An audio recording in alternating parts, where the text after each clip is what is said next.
Good evening, everyone. It's Thursday, Necro Thursday, and I welcome you all to this week's episode of Necromaniacs. How's it going, Mike? It is going well.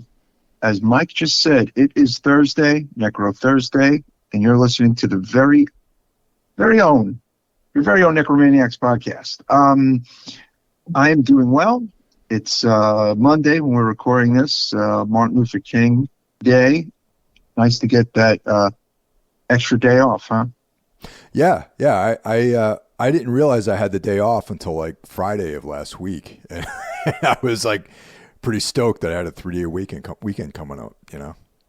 Yeah, it is nice. Coming out of like a Christmas break to get this, and then in February you get the President's Day. And then there's really no days off till Memorial Day. So that's, unless you go on a vacation or something. So it is nice to have and enjoy. And the weather's not too bad. It's not that cold, huh? It's a little brisk, but, it is January after all, in the Northeast. So true. Could be a lot worse. Listeners, if you're new to the show, usually at the beginning of the show, we like to talk a little bit about what we've been watching or listening to or checking out or reading.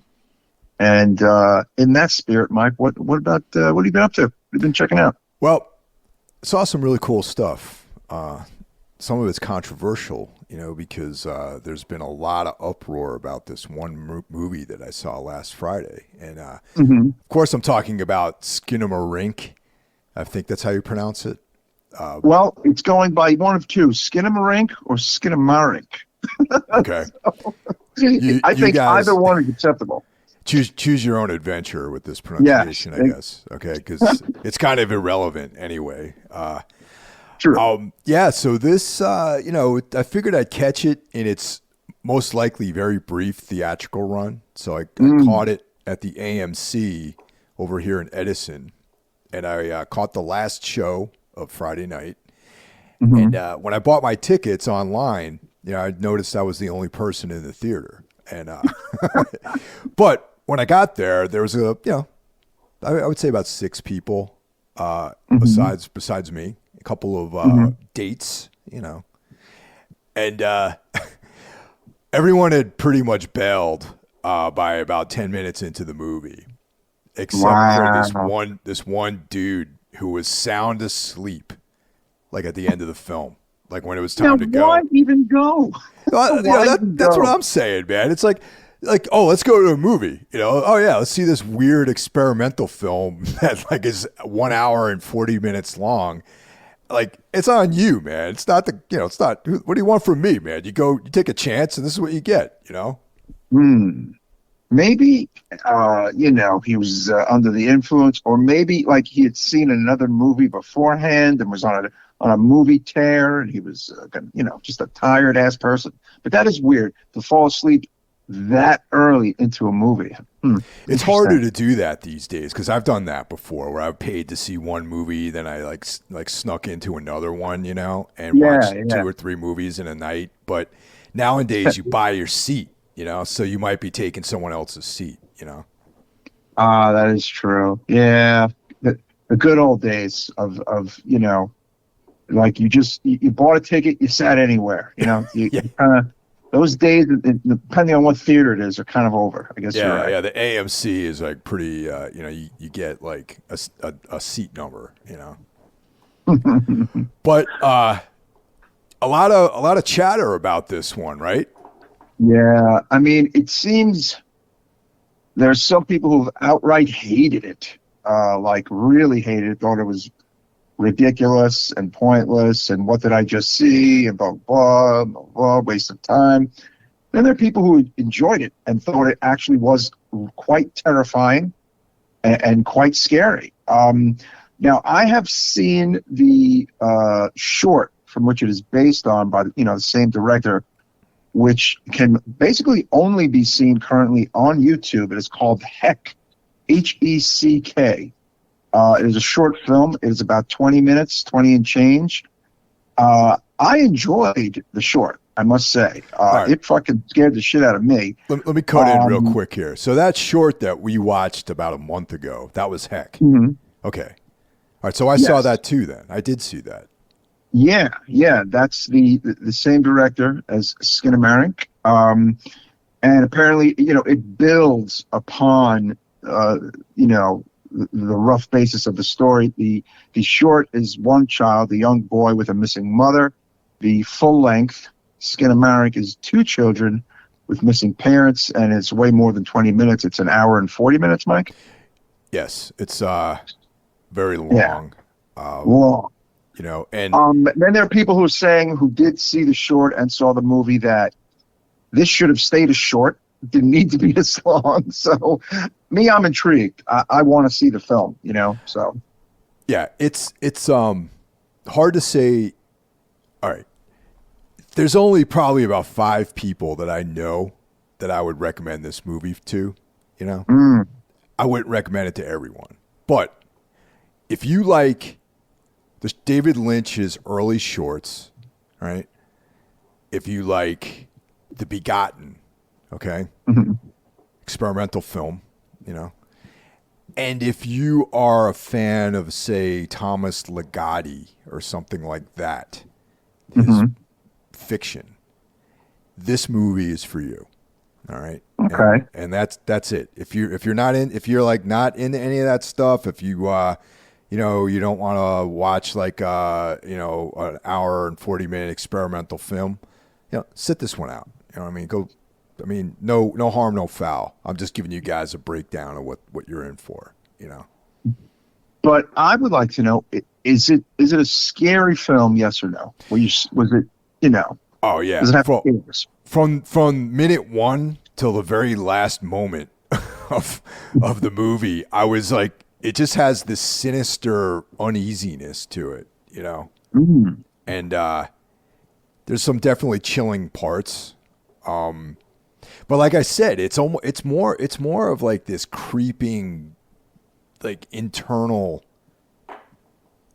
sinister vibe than like, gore or, something like that. You know what I mean? You just feel like I said, you just feel disturbed through the whole film, and you need a lot of patience too.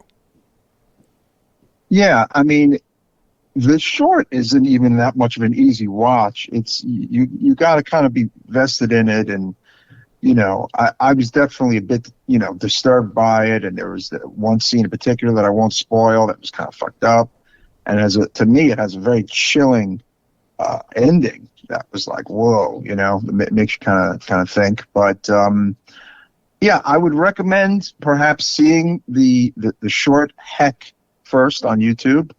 And for our more adventurous listeners, apparently, for our listeners who like stuff to be a little more kind of weird and out there or arty, or just, Doyle, my cat, apparently is interested in it. He just gave a very loud meow. For cats, if you're a cat, you may like it. Check out Skinamarink. Yes. To draw like an analogy, it's like if you go to see the band Sun and you expected to see Slayer, that's kind of like what going to see Skinamarink is like. Interesting. Okay. You know what I'm trying to say? Like there's something connecting it, but it's not obvious. You know what I mean?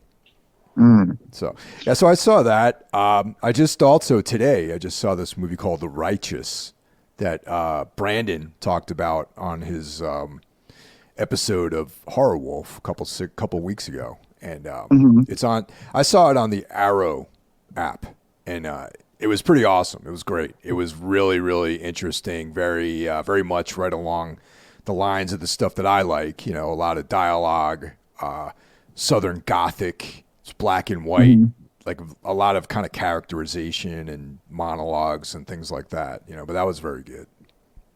Oh, very cool. On the non-horror front, I've checked out finally the Paramount Plus show with Sylvester Stallone, Tulsa King. Have you ever checked that out? No, it's on my list for sure, man. Definitely. Up to episode 4, Stella and I started watching it. I'm really digging it. I can see why it's gotten such heaps of praise. Kind of instantly likable on the first episode, and I think you would enjoy it as well. So I've been digging that on Paramount Plus. I'll be digging more into that first season, probably even later tonight. And I also yesterday saw something I think you might have seen on HBO Max, which was episode 1 of The Last of Us. Did you check it out? Oh, I did. I really dug it, actually. Yeah. Wow. I mean, talk about something that hooks you in. Hold on. There's a very loud fire truck outside my window. Oh, wow. A lot of activity today in Jiker Heights. Anyway, talk about something that hooks you in like the first 10 minutes. That opening sequence of the talk show in 1968 was brilliant. What did you think about that scene, that opening scene? Oh, yeah. I mean, obviously, from the beginning of this thing, it seems like there's like a very well thought out vision for this, and that's, I thought that really set things up. Yeah. I mean, and they go from 68 to 2003. Not going to get too much into the spoilers. It is kind of brand new, but the entire 2003 moment, which is at least of almost a half hour of the show, maybe 20, 25 minutes, was just gripping. Like you're glued to your TV, in my opinion. And it's fucking disturbing, it's scary and riveting. And I mean, I can't wait to see where this thing goes, man. What about you? Yeah. And it's got that dude from, was it Narcos? Yeah. And the Mandalorian. And yes. Yeah. Well, I haven't watched The Mandalorian, but he's great on that. Yeah. Pedro Pascal. Pascal. Yeah. That guy's great. That guy's killer. I like that dude.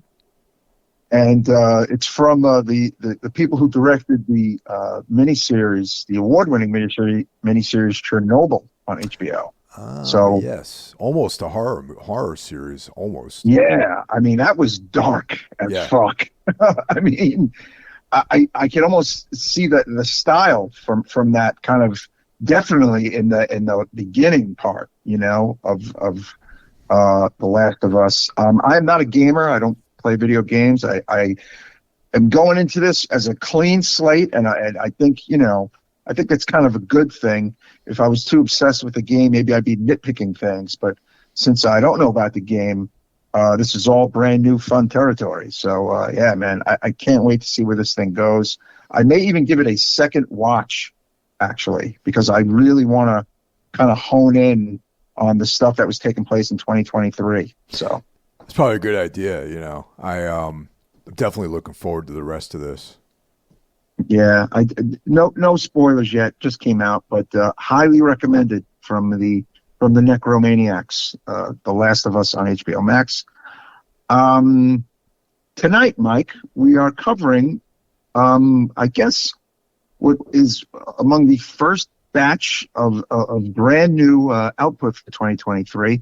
But this is kind of weird because they folks over at Netflix put this out into the theaters in the last week of 2022, only to debut on January 6th, 2023 on their platform. And of course, we're talking about The Pale Blue Eye from director Scott Cooper. Is this a 2022 film or a 2023 film?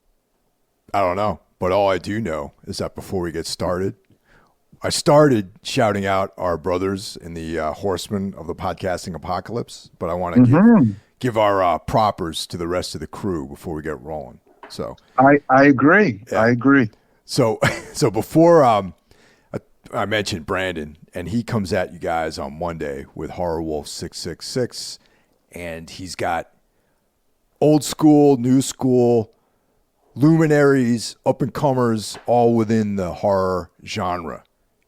Interviews for pretty much everybody. And he's got a bunch of great guests. Great show. Tuesday,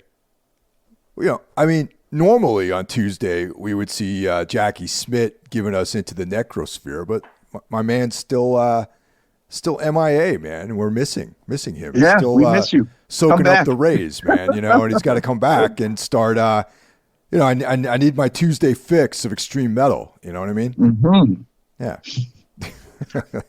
On Wednesday, folks, we have Mike Hill's very own Everything Went Black podcast, the kind of the mothership around here, the podcast that kind of preceded all of the podcasts that we're going to be plugging, right, Mike? Yeah, it's like at this stage of the game, it's like a pretty wide variety of different stuff on there. Like I've had musicians, filmmakers, authors. Josh Barnett was on, the former UFC champion. He's been on. Gavin Van Vlack, man of many talents, has appeared on that show a couple times. And, a bunch of different people over the years, Great stuff. And of course, on Thursday, you're listening to it right now, your very own Necromaniacs podcast, the horror podcast. This is the only one. No. And on Friday, we have John Draper's Break the Apocalypse for your comedic needs, your social commentary needs. Also a bit of a mixed bag show. They talk about horror quite a bit on that show as well, but quite different from this show. And that is, of course, your Break the Apocalypse. Coming to you on Sundays, we have Carl Hikara's very own Soul Knox podcast, right, Mike? That's right. And actually, just last night, Carl and I recorded an episode about the Robert E. Howard short story, Wolf's Head. One of his awesome. Yeah, one of his horror stories. It's a werewolf story, so I'll be checking that out. I'm always a big fan of that kind of stuff. Oh, very cool, very cool. And a little late in this one, however, Break the Apocalypse has moved their new episodes to Sunday debuts, actually. Oh, okay. Yes. Interesting. So, you'll basically now have another day off. You'll have Friday and Saturday off, so it's like having a weekend off. We're gonna have to slot someone else in there then, I guess. Yeah, I think we will. We'll have to find a podcast to promote that comes out on Fridays. But so you get a double shot on Sundays with Break the Apocalypse and Soul Knox. So how about that? Yeah. All right. So back to the Pale Blue Eye. Yeah. Yeah. I'm gonna say. Actually, when the hell did I see this in the theater? I saw this. Was it in January? No, you saw it that week, that Christmas week. See, it's okay. It's like a limbo, I'm gonna punt this down for 2023 because, that's when, it hit the streaming service.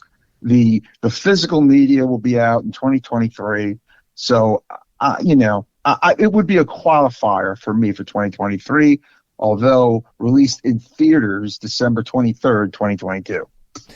Annoying. it was a movie that I'm glad I saw in the theater, though. It was only playing in 2 theaters, I think, in New Jersey. So I schlepped up to Montclair, New Jersey to see it at the Claremont, and I had a great time. It was like a weeknight kind of excursion up there, and it was a lot of fun. I learned today that Netflix kind of did this on purpose. They did the same thing with the Knives Out Glass Onion film. It went to theaters for about 2 weeks, and it actually made some coin because the prior Knives Out did very well. And then it goes right to their streaming service, Netflix, and, stays there for, I don't know, for quite a while, forever. I don't know. But it's kind of their way of getting it in theater as like a theater qualifier or like for like award seasons and things like that. So, I think the business model seems to be working to a degree, but this film, it's a great film we're going to be talking about, obviously, but I feel like it just got a little bit lost in the shuffle, Mike, Yeah, but I got to be honest. It doesn't have Blockbuster written all over it, though. You know what I mean? Yeah. Yeah. It's and I would even say that this is almost like a very niche kind of film, Yeah, it's got, I would say it is kind of Gothic horror, right? I Yeah. mean, Yeah. although some might even say that it's not. It's I don't know. It's got drama, obviously, and mystery. Um, some might not even agree that it's a full blown horror film because, in some ways, I guess it isn't a full blown horror film. But to me, it is Necromaniacs worthy. Yeah. Absolutely. Yeah. I mean, it could be an arguable point whether or not this is straight up horror. You know, I mean, it does have Edgar Allan Poe in it as an actual character. There's like an occult murder, you know. Hmm. And there's some violence. There's murder. There's violence. There's Yeah. death. Gothic mystery thriller is what Wikipedia went with, and I like that. Yeah, You I know, like that. Yeah, you know, and yeah, but yeah, it's definitely falls within our bandwidth of material to cover on this show for sure. absolutely, and it is based on the 2003 novel of the same name, which I would love to check out, by writer Louis Bayard. Yeah, it's, give you the top line crux. It is a murder mystery set in West Point in 1830 in good old New York, where young Edgar Allan Poe is a cadet and a retired detective, Augustus Landor, has been called in to investigate some murders. Right, Mike? Yes, and Poe did actually attend West Point and was discharged, and That's right. Yeah, and he yeah. was there in 1830 in the winter of 1830, to be exact, when this movie takes place. So that's kind of cool. Louis Bayard, the writer, did his homework. I guess when he wrote this book, he didn't just pull it out of his butt, as they say. But are you itching to check out the book? I am. Probably get around to it, But I have to say that as a native of the Hudson Valley, I have taken a great bit of pride in the fact that Edgar Allan Poe did spend some time in the Hudson Valley. Yeah, he sure did. That is cool. And I noticed that throughout the movie, like they mentioned areas around there a few times, right? Like like certain cities, which I thought was interesting, or at least I picked up on a few New Yorky moments, so to speak. Yeah, definitely. I mean, it was pretty accurate. That's what it looks like up there too, man. Just like woods, the Hudson River, the winter, all that stuff. Cool. A little bit of a little breakdown. We got Scott Cooper as the director with screenplay also by director Scott Cooper. Produced by Christian Bale, Scott Cooper, John Lesher, and Tyler Thompson. And it stars, of course, Christian Bale as Augustus Landor, Harry Melling as Edgar Allan Poe, who was fucking fantastic, I must say. Gillian Anderson of X-Files fame, of course, as Julia Marquis, Lucy Boynton as Leah Marquis, Charlotte Gainsbourg as Patsy, the very cool Toby Jones as Dr. Daniel Marquis, and Mike, Toby Jones, Barbarian Sound Studio. Did you pick up on? I recognize that dude right straight off, as they say. Oh, in yeah, England. On an early episode of Necromaniacs, folks, way back, we covered the excellent Barbarian Sound Studio. Check it out. Harry Latte as Cadet Artemis Marquis. Simon McBurney as Captain Hitchcock. Hattie Robinson as Maddie. And Timothy Spall as Superintendent Thayer. A lot of people in this movie. I mean, it centers around, maybe a good half a dozen people, really. But it is a large cast because it does take place in 1830 West Point, where, of course, there's a shitload of cadets and military men about. So, yeah, bit of a large cast. Did you catch Robert Duvall on this? Yeah. Okay. Not initially. Yes, legendary Robert Duvall does have a role in this as Jean Pepe. But initially it was like, it kind of went right past me until another scene where he's shown again. So, yeah, pretty cool. Yeah. Another little geek note here about Christian Bale's character, August Landor.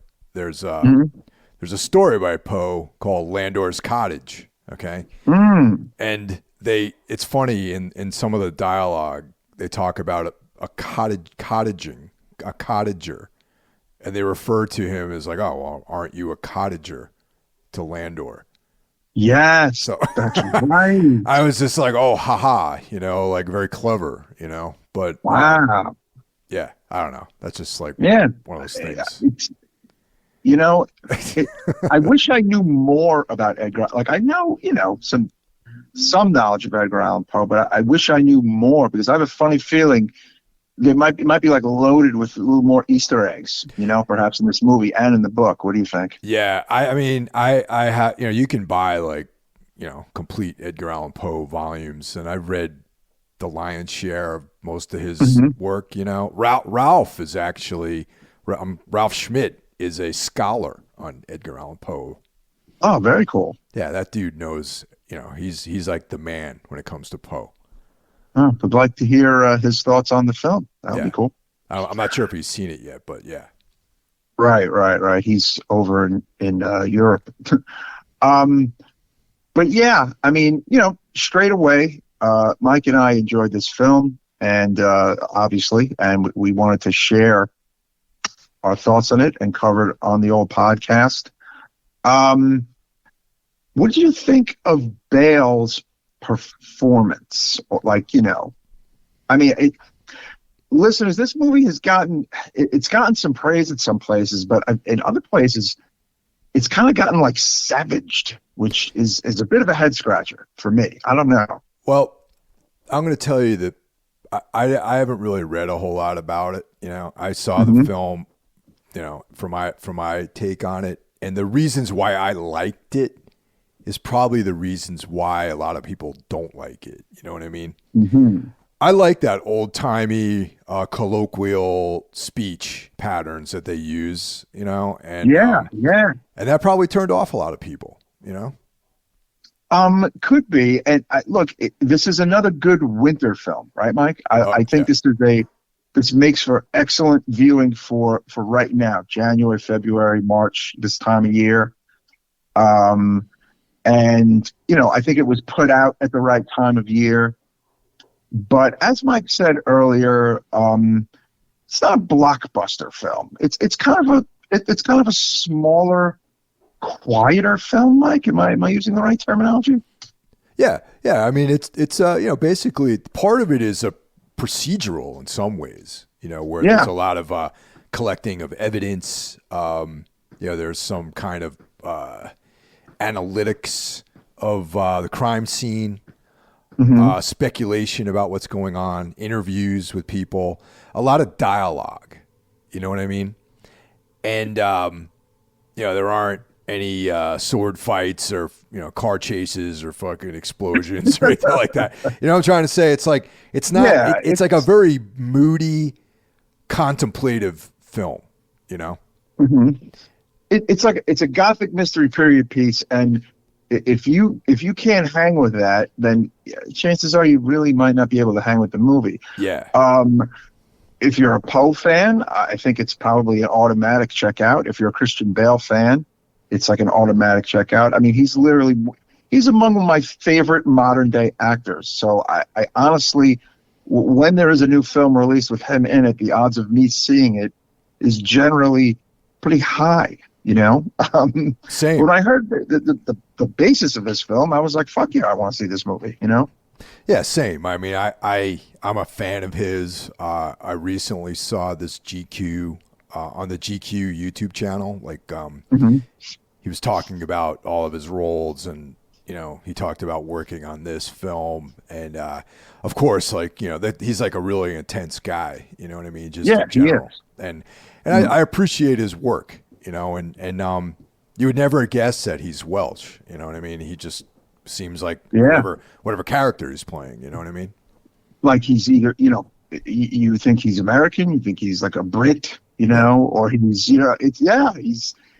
great. I mean, he's a rare modern actor that I would say can do literally almost anything. Seriously, him and like Tom Hardy, they're kind of similar guys. Yeah. Oh yeah. Yeah.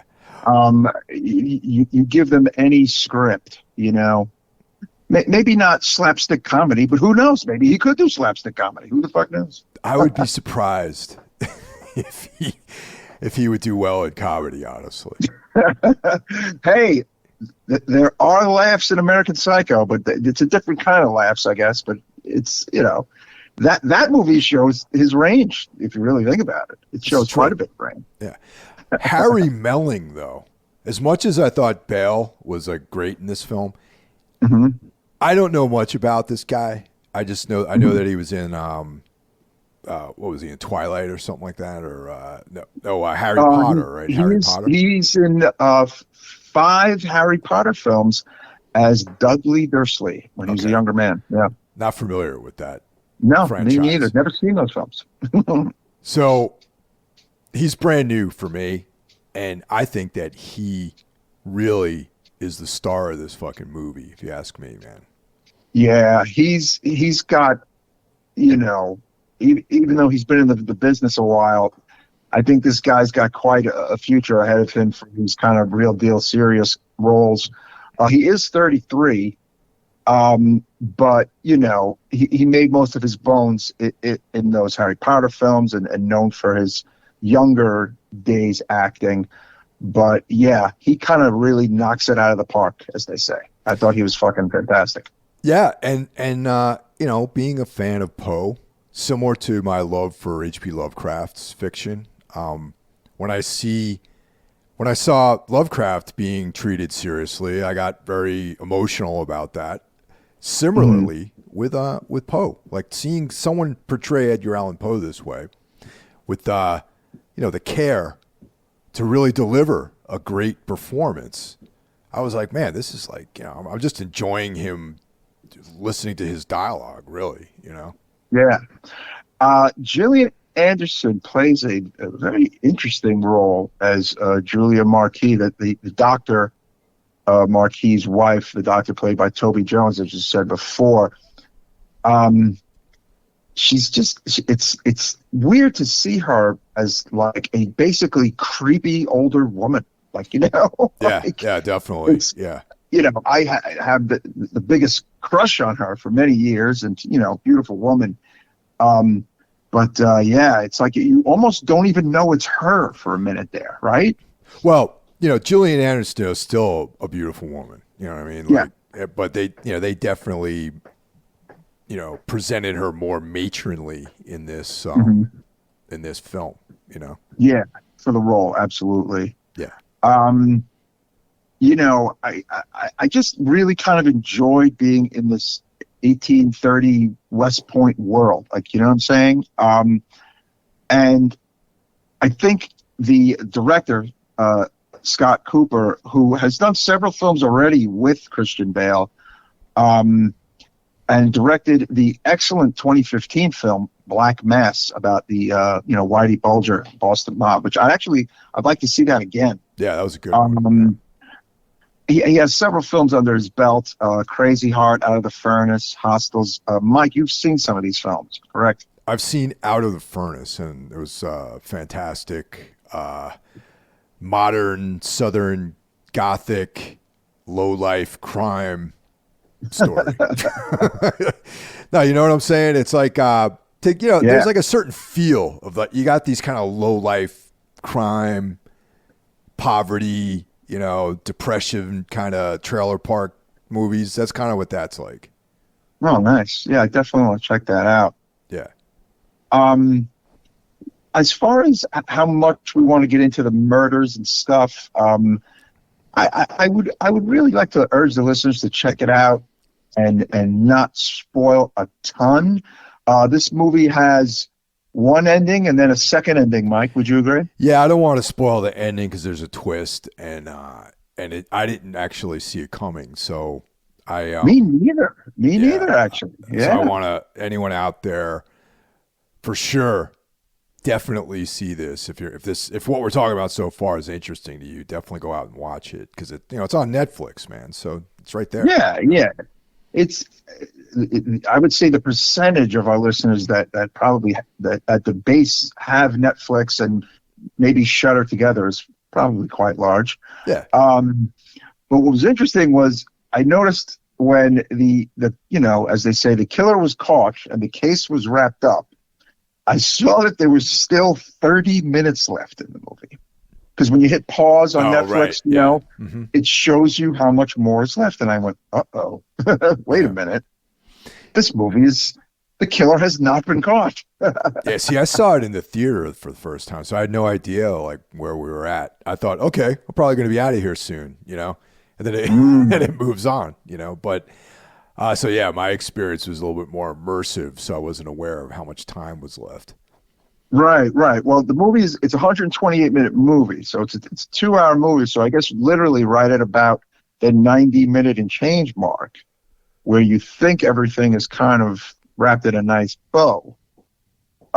There is more to the movie, and I have to say I enjoyed the twist, and I am so glad I didn't see coming, because I almost feel like it made me enjoy the movie more for this little added extra level of suspense. What do you think? Yeah, because if there wasn't that twist, it would have just been okay.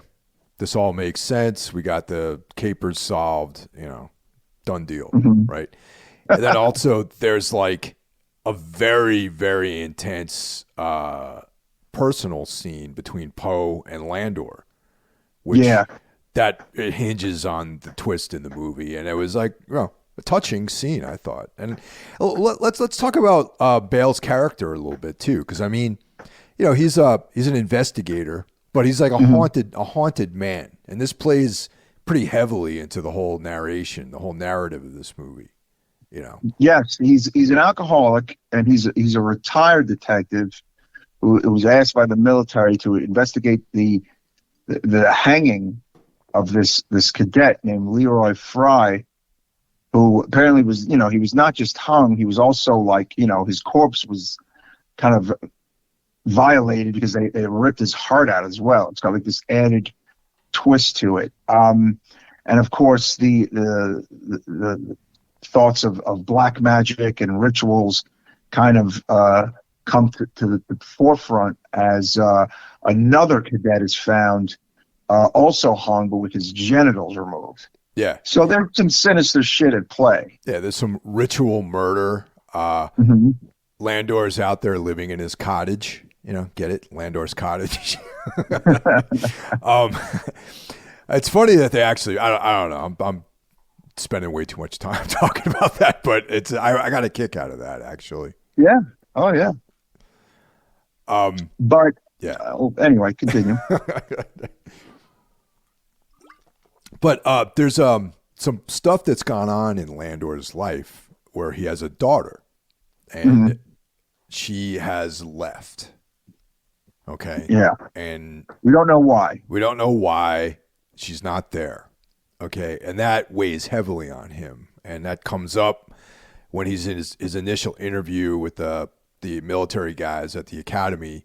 They brought up like the issue of his missing daughter and all this other stuff. So it's he's like a slightly haunted man.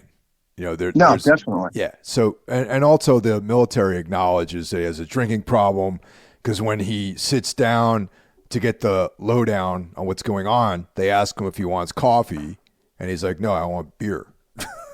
So imagine if you show up for your job interview and they offer you coffee and you're like, nah, I'd like to get an IPA, nice IPA, while we talk about this job you're going to hire me for. Yeah, I kind of got a kick out of that. I got to be honest. I was like, wow, man, this guy's gangster. It's like that's kind of like a dream to walk into, something you're about to do and get paid for and go, just give me a beer. No big deal. It's but they're quick to point out that there's to be no drinking on this assignment, right? Yes. But of course, we see him completely disregarding that, because there's scenes of him in the pub. And of course, that's where we see Charlotte Gainsbourg, one of my favorite French actresses, as a bar keep, and she has like a seemingly casual relationship with Christian Bale's character Augustus Landor. Yeah, they hook up in 1830 style. Yeah. You know, I've become a fan of Charlotte Gainsbourg's music too, by the way. Oh, really? Yeah, she's a pop singer over in Europe. Right. Well, yeah, that name, like I knew the name. I was like, yeah, that's right. Yeah, she's a singer. You How may about that? remember her from Antichrist and Nymphomaniac by Lars von Lars von Trier. Trier. And Yes. she also appears in Gaspar Noé's Lux Eterna with one of my other favorite French actresses, Beatrice Dalle. It's funny. What kind of do for a new Lars von Trier film, huh? Maybe he's got something in the pipeline. Well, there is that final season of The Kingdom with Exodus, which Oh, yeah, that came that's his. out. I keep forgetting that's his thing, right? I actually signed up for Mubi specifically so I can watch that. Wow. Yeah, it's on there. So I have like probably going to do Mubi for a couple months, and they have the entire Kingdom run on there. So I'm going to watch that from the beginning, I think. Awesome. Yeah. So yeah, while we are steering away from the actual outcome and the surprise and the two endings, we're talking a little bit about some of the meat of the film, right? And there is a black magic angle, right? Yeah. Yeah, there's certain aspects of these murders that have like this ritualistic vibe to it, and Landor consults what's the guy's name? Who's the specialist in the occult matters, and he breaks down like some of the background, like, oh, this is these symbols and procedures that we're observing are connected with some kind of belief system, and that's what we're looking for. We're looking for there's a culture behind all of the murder, and that's what we're trying to find, someone who fits those profiles. So that's the direction that Landor's following. And this all eventually kind of falls into the doctor's family, the Marquis family. There's him and the wife, like I said, played by Gillian Anderson, the daughter, Leah, and the son, Artemis. It's definitely kind of a little bit of a sketchy vibe going on with the family, right? Well, Leah and Poe have a burgeoning romance. Yes. Yeah. And we learned that Leah has, I mean, to me, it almost seemed like she has, like, what's that word? Epilepsy, right? Yeah, epilepsy. She's got some kind of condition where she, has seizures, and Seizures. Yeah. Poe witnesses one of those, and yeah. And we Poe's basically learned character, that man. Poe rules in this movie, man. He's just like, oh no, he really does. Yeah. He really does. He actually has, Christian Bale has a lot of great lines in it, but Harry Melling as Edgar Allan Poe has fucking some fantastic lines, because he's a writer, so he's, anytime he opens his mouth, it's kind of cool, And pretty much from the get go, you get the vibe that he's an outsider. He's not fitting in. He even makes this statement about how he's different because he's into certain aesthetics, which I thought was really, really cool. Like yeah. Like, I'm into certain aesthetics, and that doesn't connect with everyone here, And Landor taps him on the shoulder to be kind of his second in it's like his right hand man in this investigation. Yeah, I mean, and there's we kind of learned there's a little bit of a reason for that later. Again, yeah. Spoiler free, which I must say again was I think quite a masterful twist, as they say. Sure. Yeah, absolutely. But as it turns out, the doctor is basically has been over the years trying to find a cure for his daughter Leah's seizures, right? Right. And of course, we learned that the family, yes, has indeed turned to black magic in order to try to cure her of these seizures, because we do find out that black magic is within the family from prior generations, correct? Yeah, that's a really cool aspect of the story here, I think, you know. Yeah. The bigger question is murder a part of the family's history?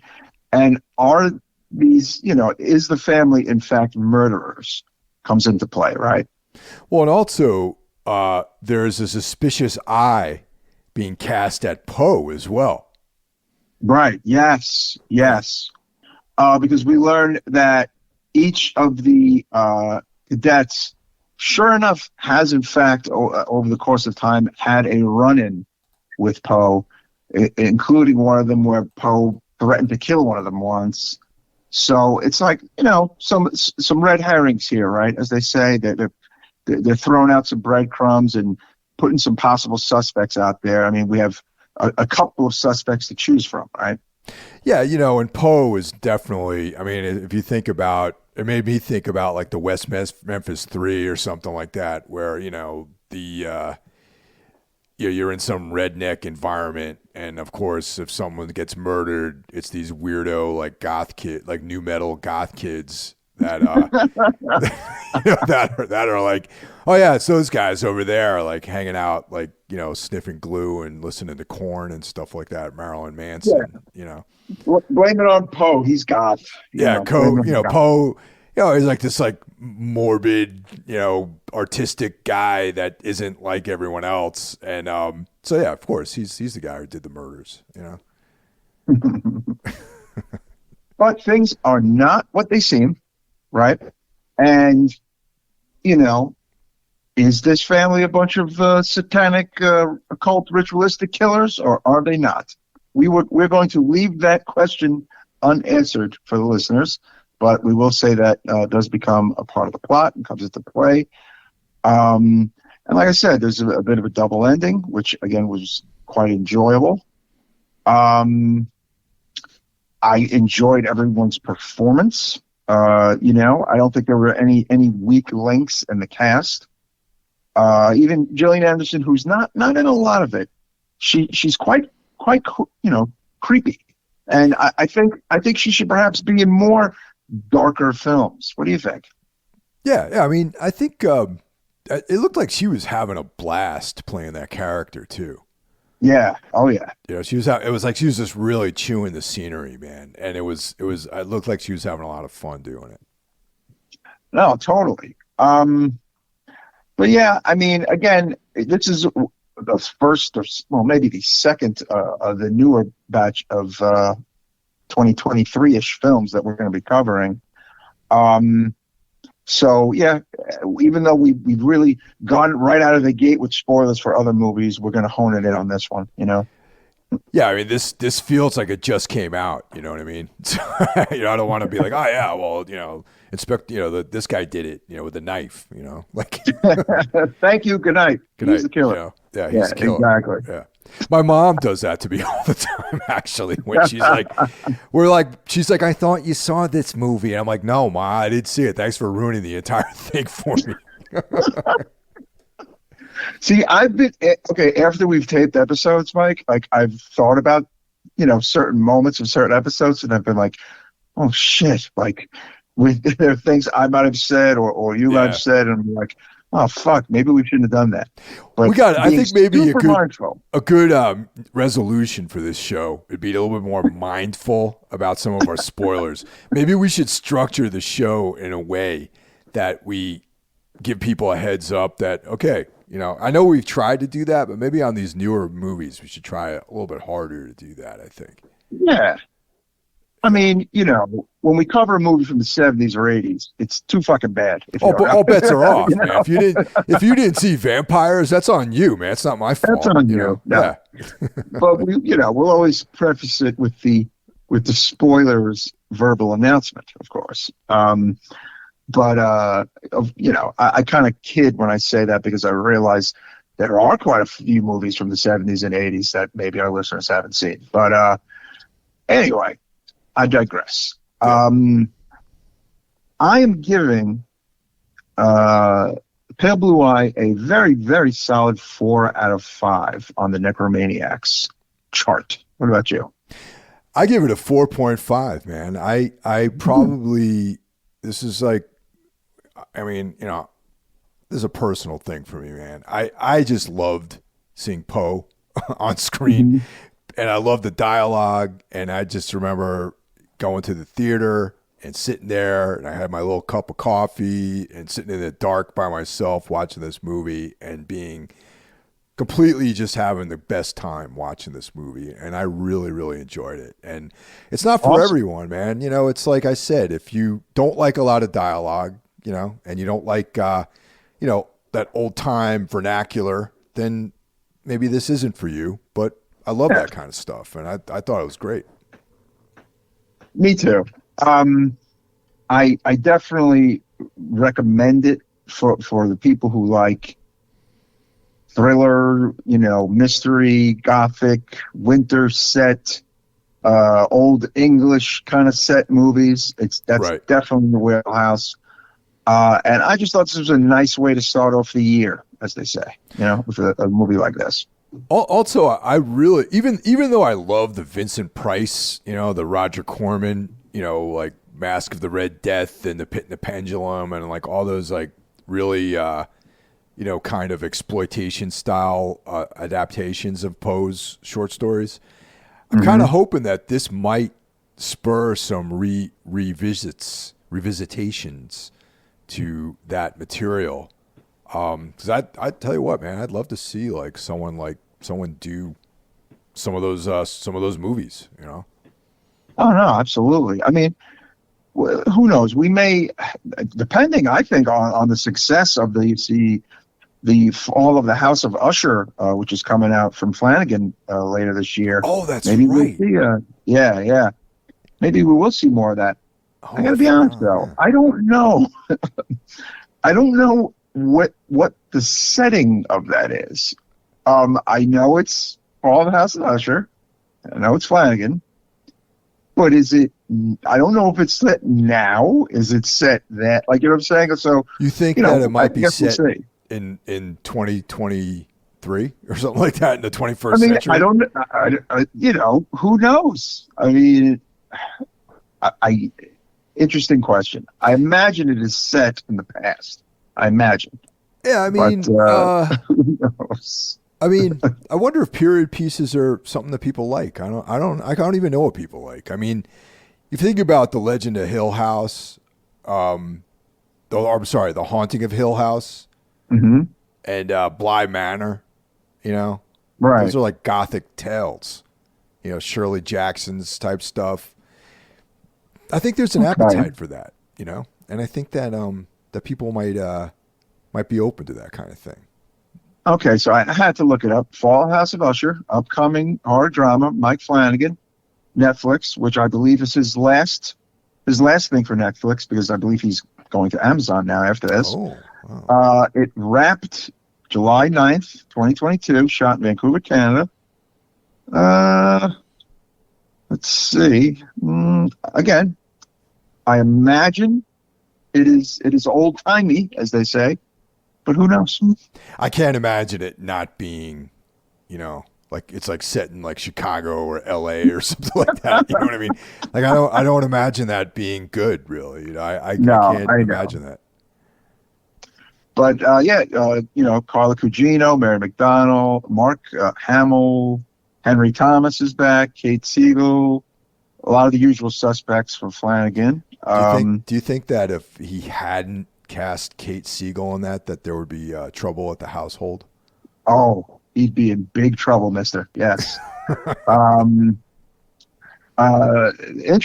Interesting thing of note is that Frank Langella was in the cast, but some shenanigans went down last year, and he was replaced by Bruce Greenwood. He had a misconduct investigation on him. Oh, on set. Yeah. Wow. Yeah. Still not exactly sure what happened there, but something happened. And Langella was playing Roderick Usher. So, yeah. Oh, wow. Played by Bruce Greenwood. Interesting. Boy, he must have really fucked up, man. to have him. Indeed. He's like I one of the don't main know what he guys in did. the story. He did something. Don't know what he did. But looking forward to it nonetheless, of course. Mike Flanagan. Yeah, and then so what is he doing over at Amazon? Is there anything announced for him on his next projects that he's going to do over there? I am not 100% sure. Let's see. Because I heard that this is his last piece of work for Netflix, and he has an Amazon deal.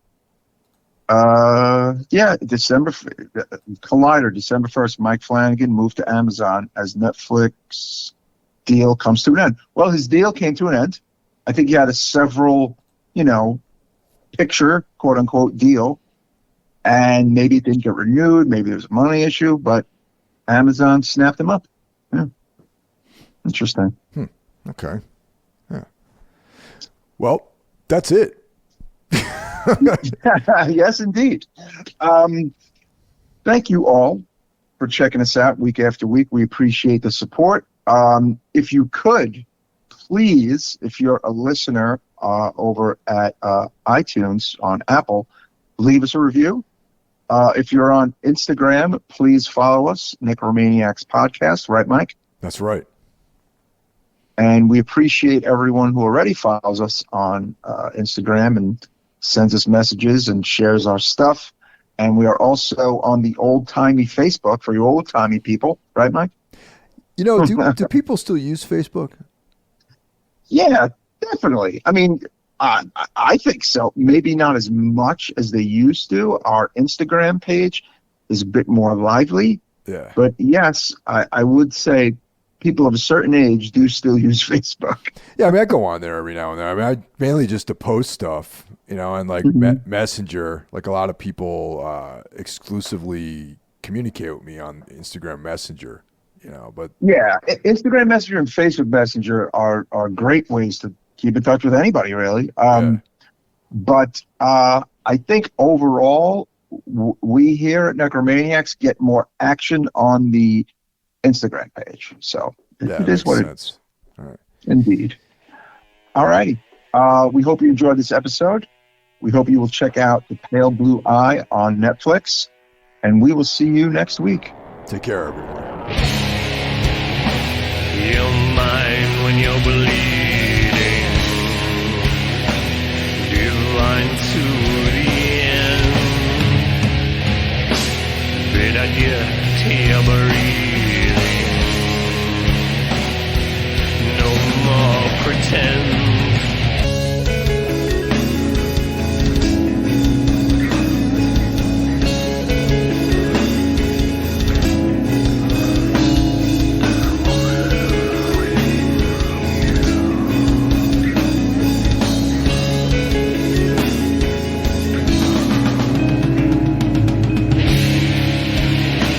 I will witness your leaving with tears in my eyes, but not for your sleeping, just when you arrive.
glamorous when she's feeling